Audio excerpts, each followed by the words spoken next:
The evolutionary paradox. Most of us like to imagine that we brought cats into our lives, but the story may have unfolded in a very different way.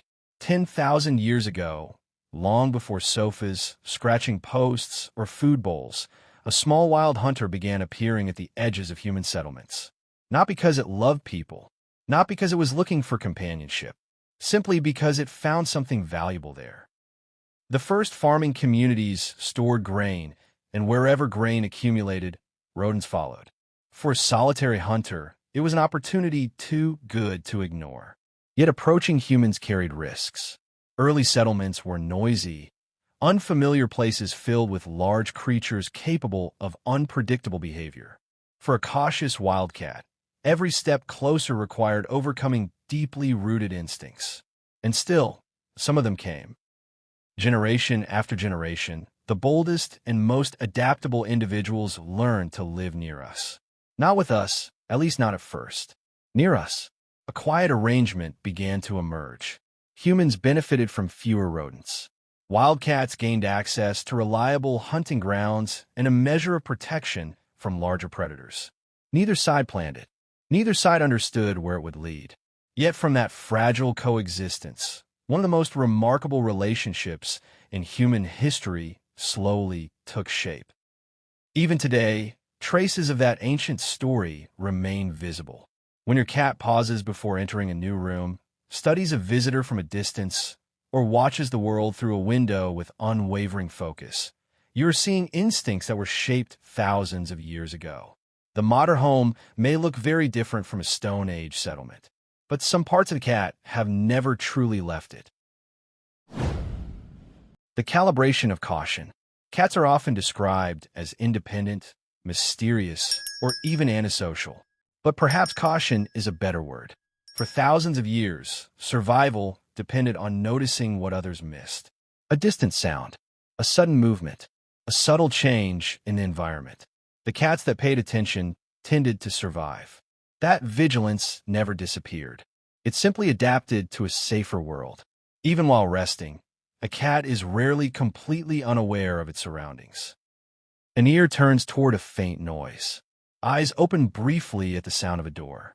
A sleeping body remains surprisingly ready to react. It is not nervousness. It is awareness. This is why many cats prefer elevated resting places. A shelf, the back of a sofa, a sunny windowsill. These locations offer comfort, but they also provide perspective. From there, they can observe without being surprised. It is a habit inherited from countless generations that depended on understanding their surroundings before those surroundings understood them. Perhaps this is one reason cats fascinate us so deeply. They move through our homes as though they belong there. Yet part of their attention always remains elsewhere, quietly monitoring the world beyond the room. A small reminder that beneath the familiar companion is still a remarkably capable survivor. How does your cat react when someone new visits your home? Do they disappear until the coast is clear, or do they investigate from a safe distance? Let me know in the comments below. The first night of trust.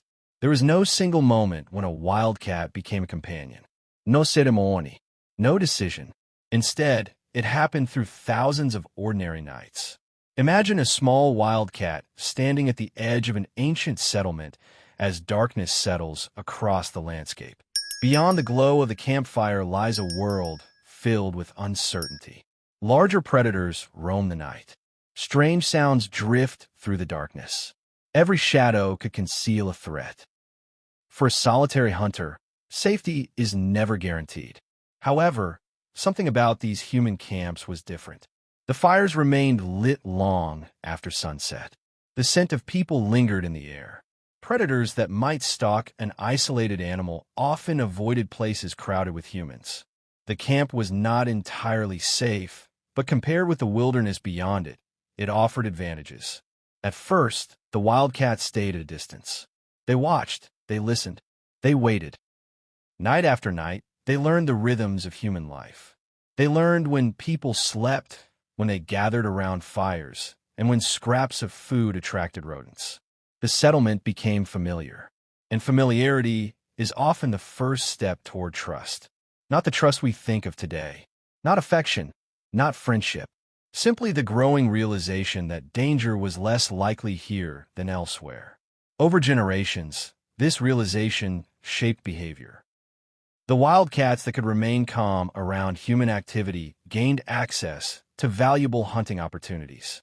Their offspring inherited not only physical traits, but subtle tendencies toward tolerance and curiosity.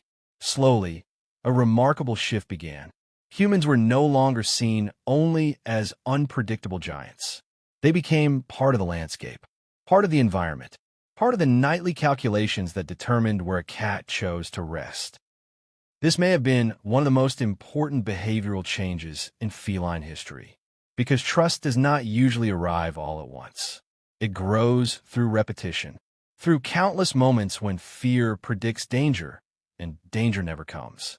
Perhaps the earliest bond between humans and cats was built exactly this way. One quiet evening at a time, one uneventful night after another. A wildcat settles slightly closer to the campfire. Nothing happens. The next night it returns.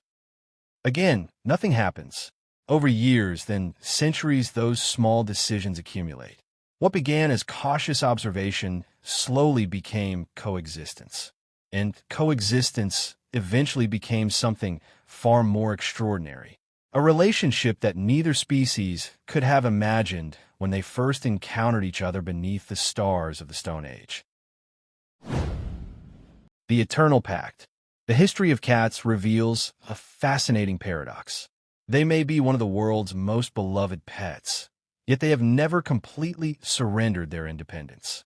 Unlike many domesticated animals, cats remained remarkably close to their wild origins. They learned to live alongside us without losing the qualities that made them successful in the first place. Perhaps that is exactly why we admire them. The relationship between humans and cats was never built on obedience. It was built on trust. Trust earned slowly. Trust renewed every day. When a cat curls up beside you, closes its eyes, and settles into a deep sleep, something extraordinary is happening. For a small predator, vulnerability is never given lightly. In that moment, your cat is expressing confidence that, for now, the world is safe. And for thousands of years, that simple act has connected our two species. Not because we mastered them, not because they needed us, but because somewhere along the way, two very different creatures discovered they were better off sharing the same shelter. That ancient partnership continues today. From Stone Age campfires to modern living rooms, the bond remains surprisingly unchanged. A quiet agreement built on safety, familiarity, and trust. If you've enjoyed exploring the ancient origins of our feline companions, consider leaving a like. It helps support future journeys into the deep history of cats and a remarkable relationship we've shared with them for thousands of years. Cats are more than pets. A story that began with a cautious wild hunter lingering at the edge of a human settlement, and continues every evening when a cat chooses to rest beside the people it trusts. Thank you for watching. If you'd like to explore more of the hidden history, psychology, and evolution of our feline companions, be sure to subscribe and join us for the next chapter of the Stone Age Whiskers project. Until then, keep observing, stay curious, and I'll see you in the next episode.